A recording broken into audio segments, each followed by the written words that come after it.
ஜெபிக்கிறேன் நல்ல பிதாவே, ஆமேன் ஆமேன். கர்த்தர் நல்லவர். நாம் ஆண்டவருடைய வார்த்தையை தியானிக்க போகிறோம். கர்த்தருக்காக நிற்க வேண்டும், கர்த்தருக்காக நிற்க வேண்டும், அதான் தலைப்பு.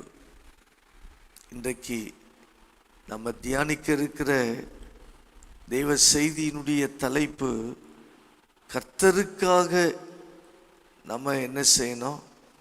நிற்கணும். கர்த்தருக்காக நிற்பதற்கு கர்த்தர் நமக்கு கிருபைகளை கொடுப்பாராக. எபிரேயர் 11ஆம் அதிகாரம் 36வது வசனம். வேறு சிலர் நிந்தைகளையும் அடிகளையும் கட்டுகளையும் காவலையும் அனுபவித்தார்கள். இதெல்லாம் நம்ம இப்போ எபிரேயர் 11ஆம் அதிகாரத்தில் புதிய ஏற்பாட்டு தெய்வ பிள்ளைகளை குறித்து சொல்லப்படலை. அது எல்லாம் பழைய ஏற்பாட்டில் உள்ளவங்களை பற்றி தான் வரிசையாக அந்த விசுவாச வீரர்களை சொல்லிட்டு வர்றார். அதே போல் இந்த 35வது வசனத்திலிருந்து 40வது வசனம் வரை சொல்லப்பட்ட அந்த இயேசுவுக்காக இரத்த சாட்சிகளாய் மரித்தவர்கள், அவங்கள யாரு? புதிய ஏற்பாட்டில் உள்ளவங்க கிடையாது.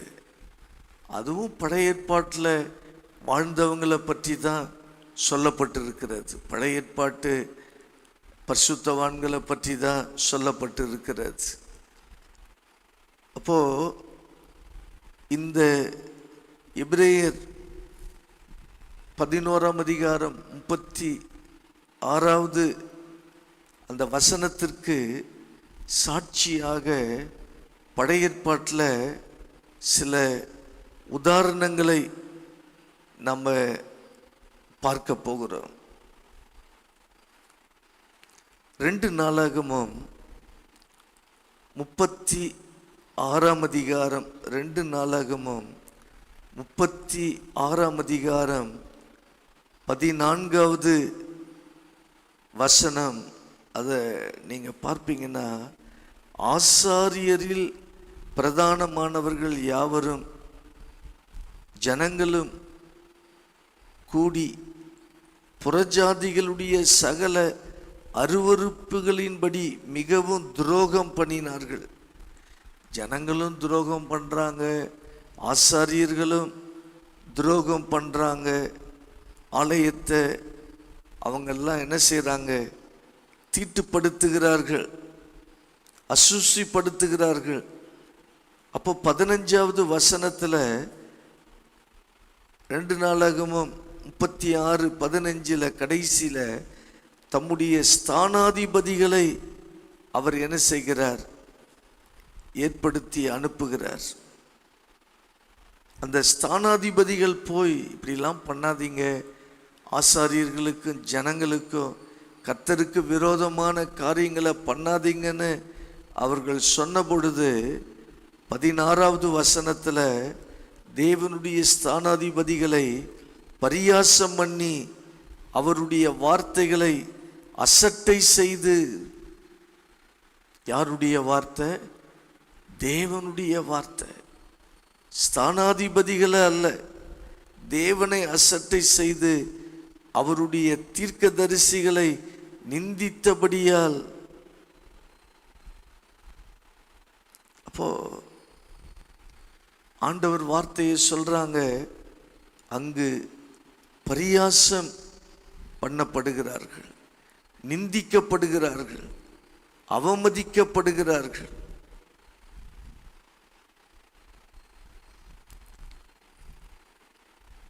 கர்த்தர் தான் இந்த ஸ்தானாதிபதிகளை என்ன செய்கிறார்?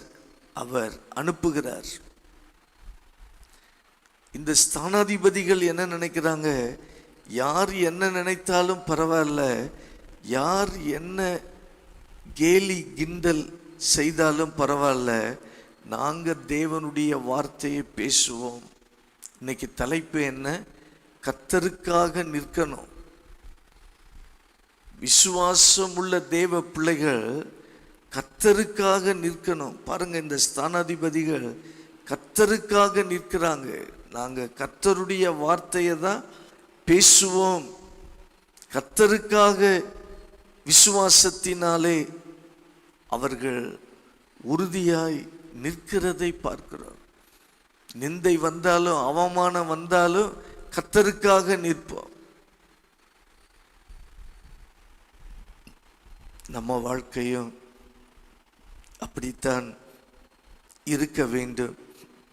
அதே போல 2 நாளாகமம் 16ஆம் அதிகாரம் 2 நாளாகமம் 16ஆம் அதிகாரம் 7வது வசனத்தில், அக்காலத்திலே ஞான திருஷ்டிக்காரனாகிய அனானி யூதாவின் ராஜாவாகிய ஆசாவினிடத்தில் வந்து அவனை நோக்கி, நீர் உம்முடைய தேவனாகிய கர்த்தரை சார்ந்து கொள்ளாமல் சீரியாவின் ராஜாவை சார்ந்து கொண்டபடியினால் சீரியா ராஜாவின் இராணுவம் உன் கைக்கு தப்பி போயிற்று. யார் வந்து பேசுறா? யாருக்கிட்ட பேசுறா? அனானி என்கிற ஒரு ஞான திருஷ்டிக்காரன் கர்த்தர் சொன்ன வார்த்தையை கொண்டு வந்து ஆசா என்கிற ராஜாவினிடத்தில் சொல்கிறார், நீ கர்த்தரை சார்ந்து கொள்ளல, சீரிய ராஜாவுடைய உதவியை நீ சார்ந்து கொள்ற, சீரிய ராஜாவை நீ நம்பி போற.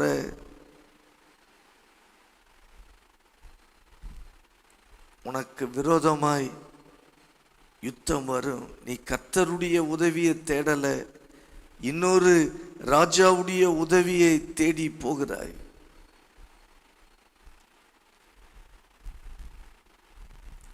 இவன் இந்த ஆசா தேவனை தேடல, மனுஷனை தேடுகிறா. இந்த நேரத்தில் தான் அனானி அவர் வந்து இங்கு இந்த ராஜாவுக்கு பேசுகிறார்.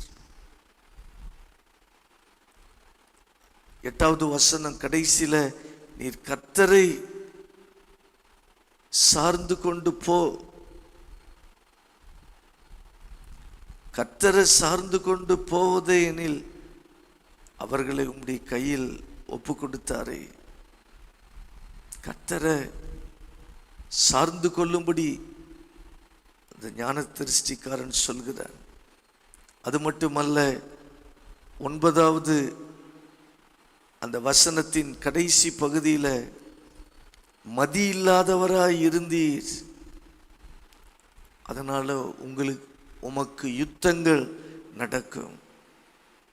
நம்ம அடிக்கடி சொல்ற வசனம் இங்க வருது, தம்மை பற்றிய உத்தம இருதயத்தோடு இருக்கிறவர்களுக்கு தம்முடைய வல்லமையை விளங்க பண்ணும்படி கர்த்தருடைய கண்கள் பூமி எங்கும், கர்த்தருடைய கண்கள் தமது வல்லமையை வெளிப்படுத்துவதற்காக உத்தம இதயத்தோடு யார் சேவிக்கிறாங்க அவங்களுக்கு வல்லமையை வெளிப்படுத்துகிறார்.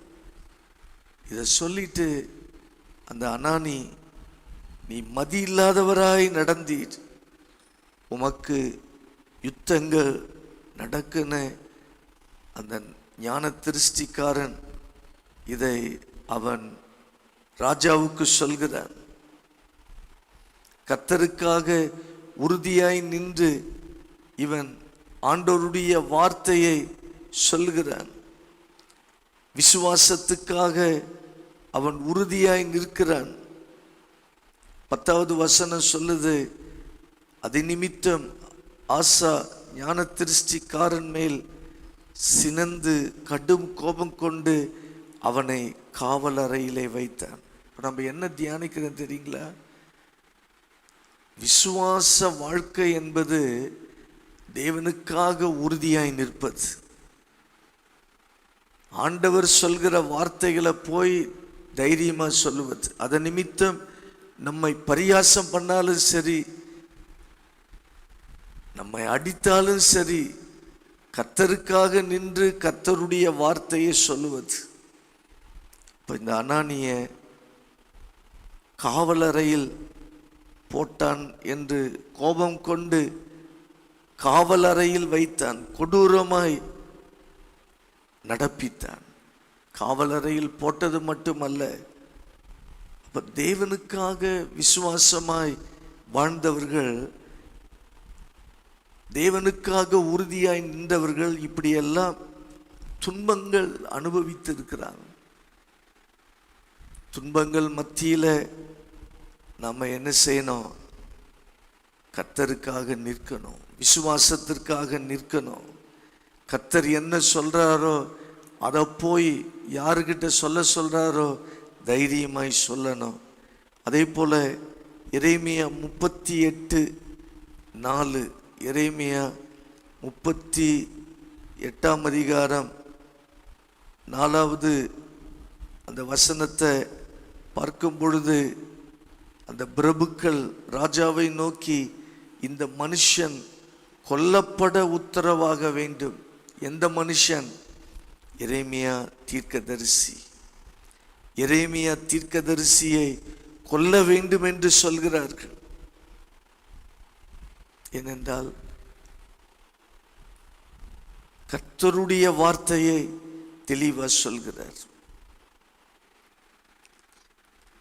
அழிவு வரும், சிறை இருப்பு வரும். இவங்களுக்கு, ராஜாவுக்கும் அந்த பிரபுக்களுக்கும் பிடிக்காத வார்த்தைகளை இந்த எரேமியா சொல்கிறார். அங்கு சொல்லப்பட்டிருக்கிறது, இந்த ஜனத்தின் சேமத்தை தேடாமல் அவர்கள் கேட்டையே தேடுகிறான். இவன் சேமமே சொல்ல மாட்டான், கேட்டையே சொல்றான். கர்த்தர் சொல்றதை தானே சொல்ல முடியும். எரேமியாவை தூக்கி துறவிலே போட்டார்கள். துறவுனா என்ன? பெரிய ஆழமான கிணறு. சிலர் எரேமியா தீர்க்கதரிசியை குறித்து நீங்க கேள்விப்பட்டிருக்கலாம், ஆனால் அவரை துறவிலே தூக்கி போடப்பட்டதை கேள்விப்பட்டிருக்கிறீங்களா? அந்த துறவுல தண்ணீர் இல்லை, உளையான சேறு. தேவனுக்காக தேவ வார்த்தையை சொன்னால் இப்படிப்பட்ட பிரச்சனை வரும் என்று தெரிந்தும் கர்த்தருக்காக நின்றார்கள், விசுவாசத்துக்காக நின்றார்கள். அப்போ விசுவாசத்தின் உச்சம் என்ன? விசுவாசத்துடைய கிளைமேக்ஸ் என்ன? விசுவாசத்துக்காக நிற்பது. கர்த்தருடைய வார்த்தை, கர்த்தர் என்ன சொல்கிறாரோ அதை சொல்லுவதற்காக நிற்பது. 6வது வசனம் சொல்லுகிறது, அப்பொழுது அவர்கள் எரேமியாவை பிடித்து அவனை காவற்சாலையின் முற்றத்தில் என்ன செய்தாங்களா? அங்குள்ள துறவிலே போட்டார்கள் என்று எரேமியா 38:6 நம்ம பார்க்கிறோம். அப்போ அந்த துறவுக்குள்ளே அவன் கிடந்தான். சாப்பாடு இல்லை, தண்ணீர் இல்லை.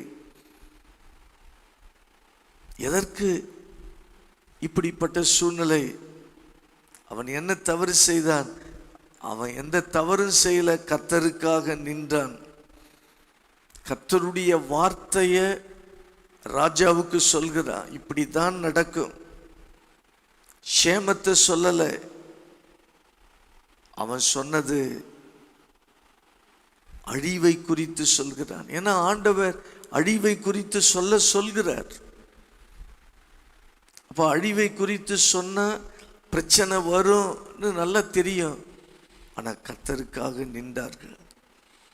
இததான் கட்டுகளையும் காவலையும் என்ன செய்தாங்க? அனுபவித்தாங்க. எபிரேயர் 11ஆம் அதிகாரத்தில் நம்ம பார்க்கிறோம், 36வது வசனம், வேறு சிலர் நிந்தைகளையும் அடிகளையும் கட்டுகளையும் காவலையும் அனுபவித்தார்கள். இவங்கெல்லாம் புதிய ஏற்பாட்டு பரிசுத்தவான்கள் அல்ல, பழைய ஏற்பாட்டு பரிசுத்தவான்களை பற்றி தான் இங்கு பவுல் எழுதுகிறார். இன்னும் எபிரேயர் 11:37 கல்லெறி உண்டார்கள், கல்லால அடிக்கப்பட்டாங்க. 2 நாளாகமம் 24ஆம் அதிகாரம், 2 நாளாகம புஸ்தகம் 24ஆம் அதிகாரம் 20வது 21வது வசனத்தை கவனிக்கும் பொழுது,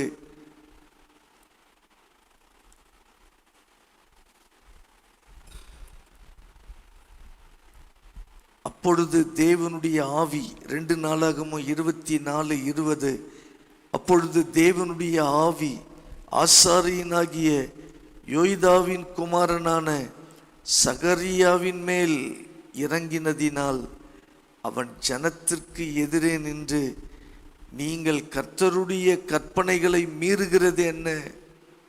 இதனால் நீங்கள் சித்தி பெற மாட்டீர்கள் என்று தேவன் சொல்கிறார்.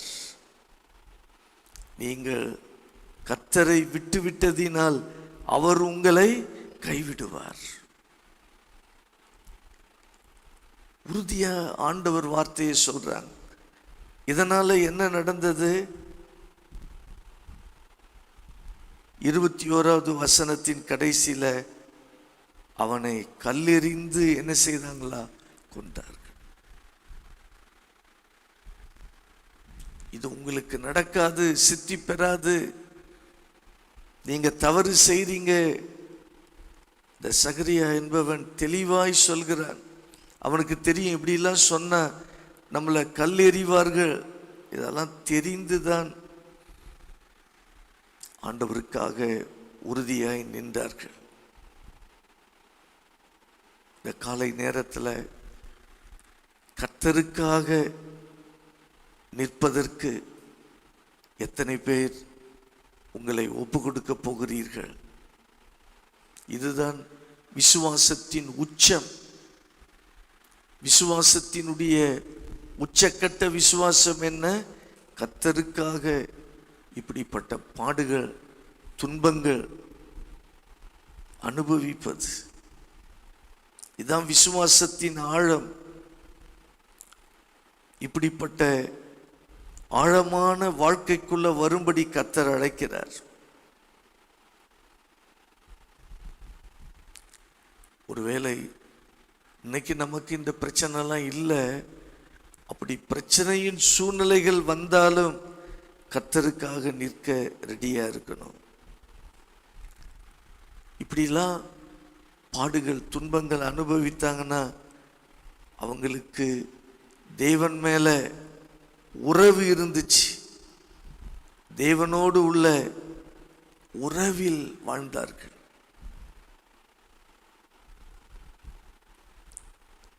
தேவனோடு உறவுல வாடுறவங்க தான் கர்த்தருக்காக நிற்க முடியும். தேவனுடைய அன்பினால நிரப்பப்பட்டு இருந்தார்கள். புதிய ஏற்பாட்டில் கூட ஒருவன் கல்லெறி உண்டு மரித்தான். யார் அது? ஸ்தேவான். வாலிப வயதுல ஆண்டவருடைய சத்தியத்தை அவன் சொன்னதினால அவனை கல்லால் அடிச்சு சாகடித்தார்கள்.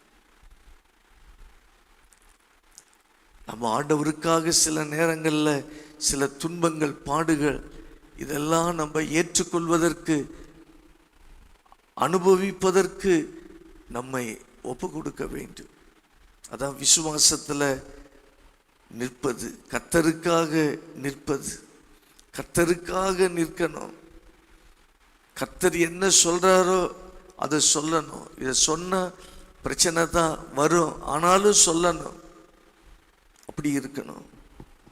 மனுஷரை பிரியப்படுத்தி நாம் வாழ்கிற வாழ்க்கை அல்ல. கர்த்தர் எதை சொல்றாரோ, யாருக்கிட்ட போய் எதை சொல்கிறாரோ அதை தைரியமாய் சொல்றவங்க தான் கர்த்தருக்காக நிற்கிறவர்கள். சொன்ன வரவேற்பு இருக்காது, திட்டுவாங்க. திட்டினாலும் பரவாயில்ல, நான் கர்த்தருடைய சித்தத்தை என்ன செய்வேன்? நிறைவேற்றுவேன்.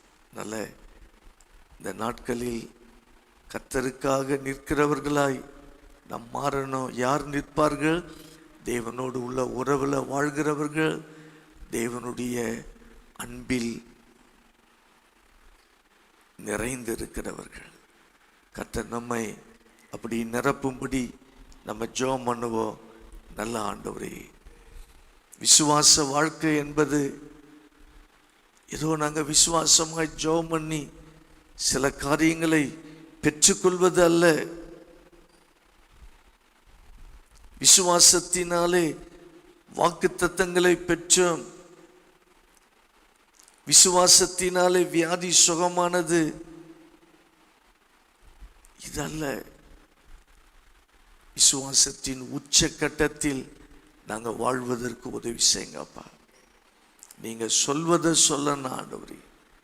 எத்தனை எதிர்ப்புகள் பாடுகள் வந்தாலும் உங்க சத்தியத்திற்காக நிற்கணும் அப்பா. அந்த கிருபை தயவு ஆளுகை செய்யட்டும். ஜெபத்தில் கலந்து கொண்ட ஒவ்வொருவர் மேலும் தெய்வ பிரசன்னம் தங்கி இருக்கட்டும். இயேசுவின் நாமத்தில் ஜெபிக்கிறேன் நல்ல பிதாவே, ஆமீன். ஆமீன். கர்த்தர் உங்க எல்லாரையும் ஆசீர்வதிப்பார். தோத்திரம்.